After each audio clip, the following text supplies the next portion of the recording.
Hi everyone, welcome back to our channel and my name is Ruchi Goyal. I am AA and AAA faculty. So today I will be covering very important topic as to how you score 20 professional marks. Now when it comes to 80 technical marks, we are very well trained throughout 2.5 months of our preparation as to how to score these technical marks. But let me tell you, your 20 marks are very important. It can be a do or die situation for you. So you need to actually understand how you will be scoring these 20 professional marks and how to ensure that you gain maximum professional marks. Okay.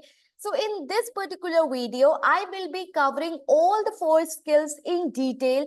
What are the things that you need to do special in your question when it comes to the scoring of professional marks? Okay. Now, without wasting further time, let's begin with it. There are 4 kinds of skills that we require when it comes to the professional marks. Obviously, first of all, you must have seen this kind of question in question number 1, where you will be given requirements to write for 40 marks, which will be your technical marks, and 10 for the professional marks. Now, if I read this particular thing, this is question number 1 requirement. Professional marks will be awarded for the demonstration of skill in communication. So first skill is the communication, analysis and evaluation. Analysis and evaluation, professional skepticism and judgment. Okay, that is 1 only. And finally, commercial acumen. Commercial acumen. So these are the 4 skills that you require to be demonstrated in your answers in order to score those 20 professional marks. Okay, we will be covering each skill in detail as to what you need to do, how you need to do in order to ensure that you get these marks. Fine. Now let's come to first of all the profession marks. Okay.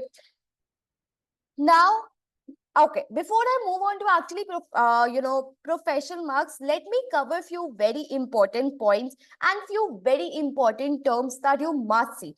First of all, in the first question, everybody must have seen significant and principle, right? What do I mean by this? Guys, you must have, noticed evaluate significant business risks, evaluate significant audit risk, right? Evaluate significant risk of material misstatement. Okay, so there are 2 important words. First of all, significant. If you are writing any small risk, small business risk which has been mitigated and its likelihood is now low, its risk is low, then you will not be awarded with professional marks. Why? Because the question clearly told us that they need significant risk. Okay, so please ensure that you are focusing on the requirement. The next is the principal procedures. That is the important procedure. Procedures like casting up, which is actually very general. You should avoid those procedures. Okay, so the third thing that you will notice is evaluate. Evaluate, that means that you go in significant depth. Fine. So make sure you are focusing on each and every word of the question. Evaluate, significant, principle, right? Then the 4th word that you will notice in your question is prioritize. What is it? Prioritize. So when it comes to the prioritization, you need to pick up, like, let's say 2 risks, top 2 risks. Either you decided on the basis of materiality, or you do it on the basis of likelihood. Let's say you have identified 8 risks. So out of 8 risks that you have identified, which 2 are significant, which 2 are the top 2 risks, and you need to justify why. Why did you choose these 2 risks? Why did you choose these 2 risks? Okay. So please ensure that you actually fulfill these top requirements. And in the examiner's report, I have noticed this comment that students don't prioritize their risk. You will end up losing your technical as well as professional marks. So these were the general things that I would like to tell you. The next common mistake that is done by everyone is writing principal audit procedures. Guys, let me tell you, for example, if a question talks about classification of investment, okay? For example, in a question, they have done an investment in a joint venture, and question has specifically told you that you need to write procedures, principal audit procedures, in order to justify those classification, in order to test those classification of investment. Then you will be awarded marks only for those procedure. Now if a student writes, let's say, ma'am, obtain bank statement in order to verify the cost of investment, you will be getting 0 marks. You will be getting 0 marks. Why? Because the question specifically asked you about the classification of investment, and you went on talking about the cost through bank statement. That will not fetch you marks at all. So make sure that whenever you are reading the question, you are actually looking at it in depth. For example, when I talk about, March June examiners report, which I have recently decoded, and you can go and check out the video, there was a question that is, a different kind of risk of material misstatement they have given this time, that instead of you identifying, they have identified for you. Okay. So in that question, it is not about identification. It is not about prioritization. It is not about significance. It is about justifying as to why you think it is a significant audit risk. So there, your communication, your tone, your why becomes very, very, very important. So you need to understand how the examiner is awarding you with the professional marks. Now let's come to the communication skill.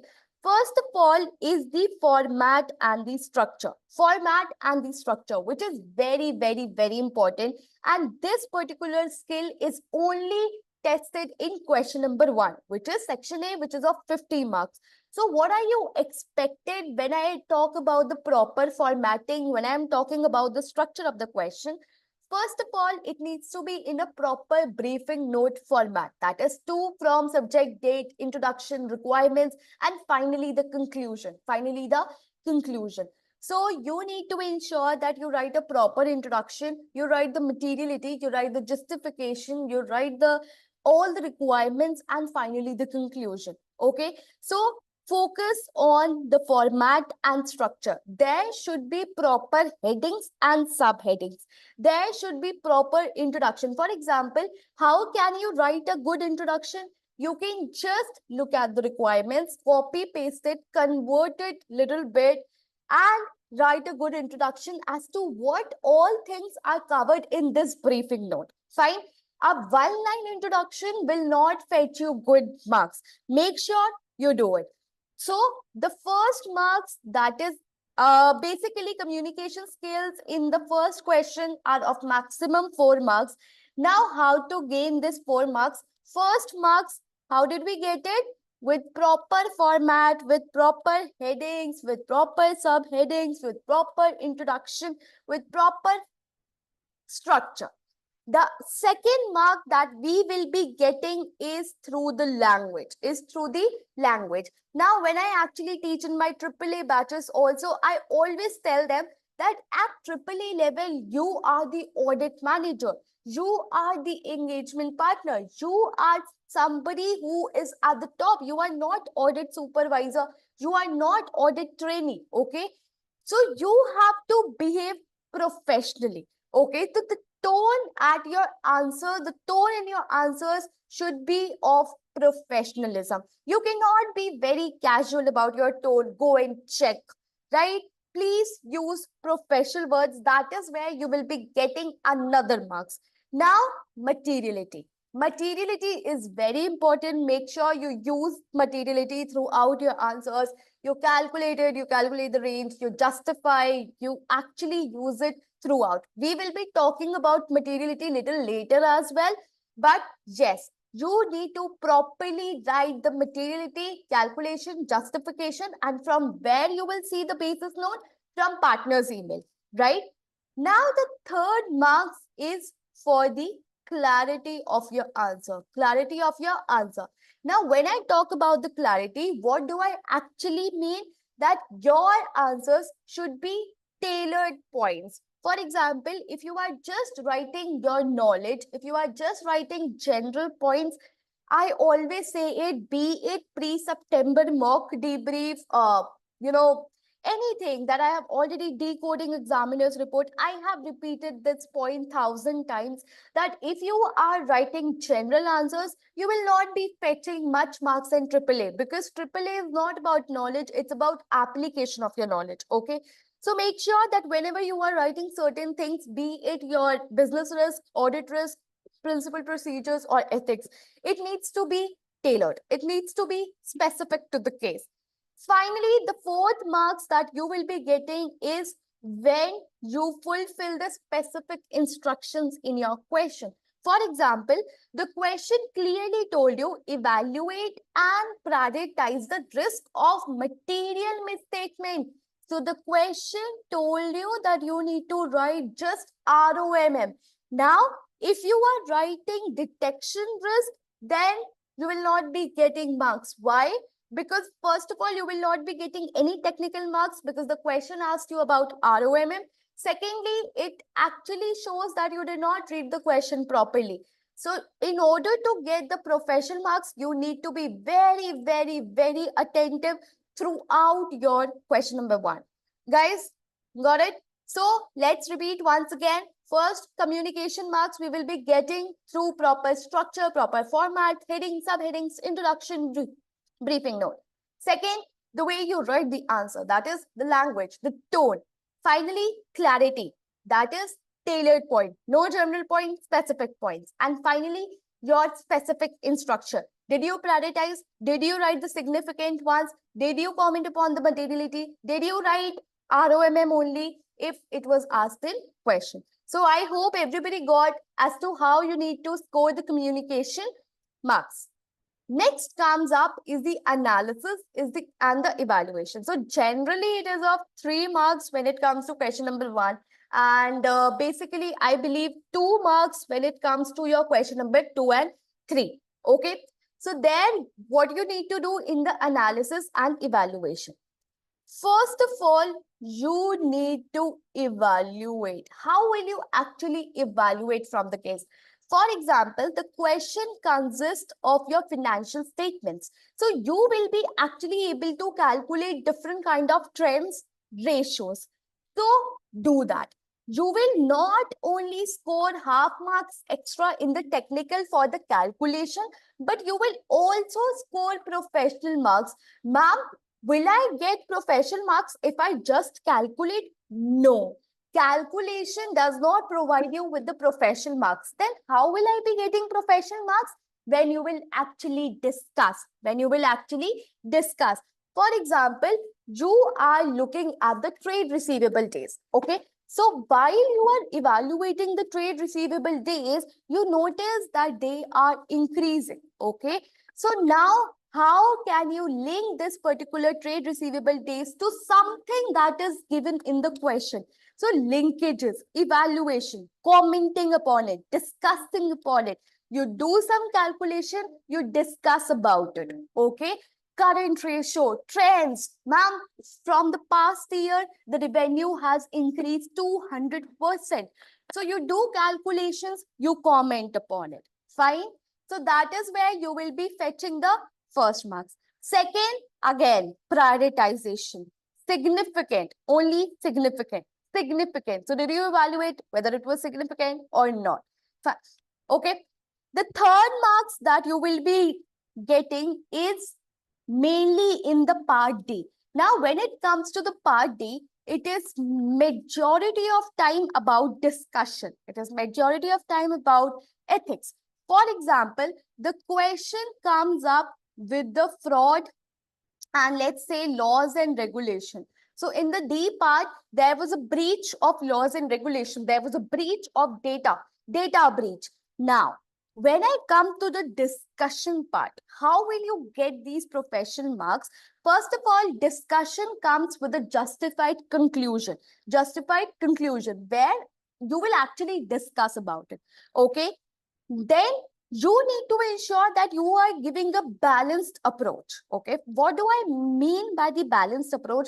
For example, if I talk about the laws and regulations, the data breach, you need to highlight what is management responsibility and what is auditor's responsibility. So while you are actually answering your question, you are not just focusing on a specific approach, you are not focusing on a specific party, but you are concerned with both the parties. You are doing a discussions, you are evaluating both the options. So that is where you will be getting analysis and evaluation marks. For example, let's say I talk about the question number 2, that is your quality management. Sometimes that you need to evaluate or you need to discuss about the quality management issues of the audit firm. There it is of 2 marks. So how will you be getting those examples in that question number 2, where you will be actually using examples from the scenario, you will assess the quality issues, you will recommend it, right? So you need to, let's say, recommend at the completion stage. So there your analysis and evaluation is shown that, am I using correct examples? Am I evaluating things? Am I commenting upon some things or not? Okay, so that is where you will be getting the analysis and evaluation marks. So basically, in short, if I say discussions should be of balanced approach, then second major thing in this is using calculation and discussing upon it. Okay, so analysis is nothing but when you do a detailed analysis, when you do the calculation, when you discuss upon it, calculation can be of your trends, ratios, everything. Okay. So analysis, assessment of the scenario and application of the knowledge. Use of ratio, the ability to draw appropriate conclusions. Identifying where data or information appears to be omitted or further analysis is needed to make a recommendation is also important, as that means a full evaluation cannot be performed. For example, understanding the basis of provision and understanding how audit team can gain sufficient and audit evidences in the circumstances. So that is where you will get the analysis marks. I hope everybody is clear. When it comes to evaluation, evaluation means balanced appraisal. Okay.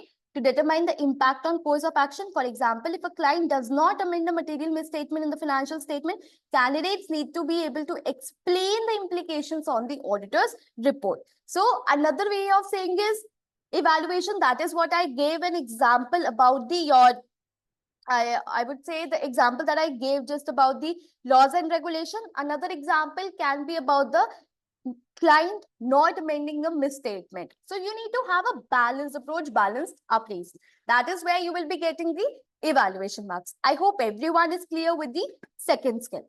Now let's come to the skepticism. Skepticism and professional judgment is very, very, very important. And it is actually tested in question number 1, 2, and 3. So how you will ensure that you are getting the professional skepticism and judgment marks? This is the very, very, very, very important marks. Okay. I will be telling you 5 ways you can do it. First of all, in the question number 1, prioritize. Now, while you are actually prioritizing the risk, when I actually told you, no, you need to ensure that you prioritize in the question number 1, you are applying your judgment. For example, if you have identified 8 and you are picking up the top 2, that is your judgment. That is where you are using your mind. That is where you are using your skills. So that is where the prioritization. Okay. Then when you challenge the management. Okay, for example, they are not making the provision. They are not making any adjustment. They are not amending. That is a skepticism. That is a judgment. Okay, I need further information. I can review the correspondence. So that is where you are challenging the management. Skepticism is what? Being alert. Okay, critically critically assessing the evidences. So you are not just blindly trusting the management, you are challenging them. Second point, materiality. Now, for example, when I talk about the materiality in the question number 1, we are often told by our mentors that justify. For example, why did you choose the lower end? Why did you choose the higher end? Why did you choose the middle end? So you will be giving reasons. You will be explaining, you will be justifying as to why you did it, right? So that is where you are practicing your judgment. That is where you are being skeptical. The third, let's say in the question, we have let's say I would say a scenario where you are given that bonuses to the directors on the basis of profit. So we are given bonuses to the directors on the basis of profits, or the company will be listed in the next year, or the company needs to obtain the bank loan, right? So there you need to be more skeptical. Why? Because the management will be trying to do manipulation, management biasness due to these things. So are you able to link this to a scenario? For example, let's say you say there was a misclassification and you see the operating profit ratios going up and GP margin going down. So you see something that is being done. Why the management was biased? Be it for profit, be it for the listing, be it for the loan. Are you able to evaluate those? Are you able to tell me reasons as to why they were biased? Then you will be getting those skepticism marks. Okay. Now, fourth thing, commenting upon missing information. Okay. For example, there is something missing from the case. There is something missing information. Let's say in the question number 2, sometimes you are given that, management did not provide you with the evidences, did not provide you with the information. So, or the quality management. So, reasons. What were the quality issues? How audit partner was actually trying to reduce the cost? Okay, there must be cost pressure there. So, you need to show the linkage. You need to be actually very, very, very aware. You need to challenge how. Okay, so that is where you will be getting skepticism. Fine. I hope everybody is clear with the skepticism. So candidates are expected to demonstrate professional skepticism and judgment when assessing the information given in the scenario. Candidates will need to demonstrate their application of professional judgment by prioritizing risk. Information may come from the client, such as basis of provision, basis of amortization. Other scenarios may ask candidates to review the audit work and evidences obtained during the engagement and assess whether it is sufficient to support a decision or information in an auditor's report. So in the question number 1, it basically comes with the prioritization, materiality, evaluation of management biasness. But when it comes to question number 2 and 3, where we are given about the evidences, we need to evaluate the quality management of the firm. So that comes with the evidences that whatever the information is available from the client, you do not have to trust them blindly. So that is where the auditor's judgment and skepticism comes into the picture. Finally, the last skill, which is commercial acumen, which is the easiest and which is the most scoring, and it comes like generally of 2 marks when it comes to your, I would say, question number 1, and it comes for 1 marks when it comes to question number 2 and 3. So how will you score these commercial acumen in question number 1 when it comes to the business risk, right? For example, your question has a business risk. So you need to consider the wider impact. For example, let's say there is a joint venture in the company and the question has mentioned that we will be using the assets. We will be using the distribution center. So now your wider impact would be, ma'am, my existing customers will be impacted. Why? Because there would be an increased pressure on the distribution centers. So that is where the wider picture comes into the picture, wider impact, wider issues. Okay.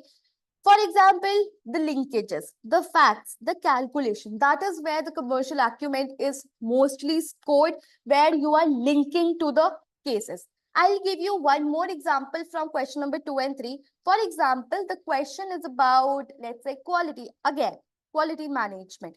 Now, in the question, you are given that a client's business is growing very fast, okay? And they may appoint you for the future audit as well. So in this particular question, you can actually be very smart and you can link, ma'am, maybe engagement partner will actually try to, I would say, be biased. Why? Because in future they will be getting larger audit fees. So you are trying to do nothing but retain the client. So that is where your acumen is practiced, that you are not just focusing on the information, but you also focused on the wider implications. Okay. Candidates may be asked to demonstrate their commercial acumen by assessing the business risk that comes to the question number 1, affecting the clients of audit planning stage. For example, specific regulatory requirements or the impact of the competition on future businesses. Factors affecting a client may highlight regarding the future trading success of the business. For example, there is an opportunity to expand business, but consideration needs to be given as to how this will affect the current operations. Okay. Now, the materiality, this is something that I've noticed in examiners' comments, examiners' report as well, that students are not using the materiality. They have just calculated and they will just justify it. But when it comes to writing it in the risk that they have highlighted, they will not be using it. So make sure that you actually use it. And similarly with the ratios, if you have data, if you have financial statement, please use it. Please link it to the other scenarios. Please comment it. You will get professional marks. Okay. Other points I have already covered, but these are the points that you need to consider while you are talking about those professional marks. So that is it from my end. Thank you so much for watching it till the end. And I hope this video was helpful. Let me know in the comment section as to which video you want next, any specific topic, any specific chapter. I will be super happy to help you. Thank you so much. All the best for your exam. Bye-bye.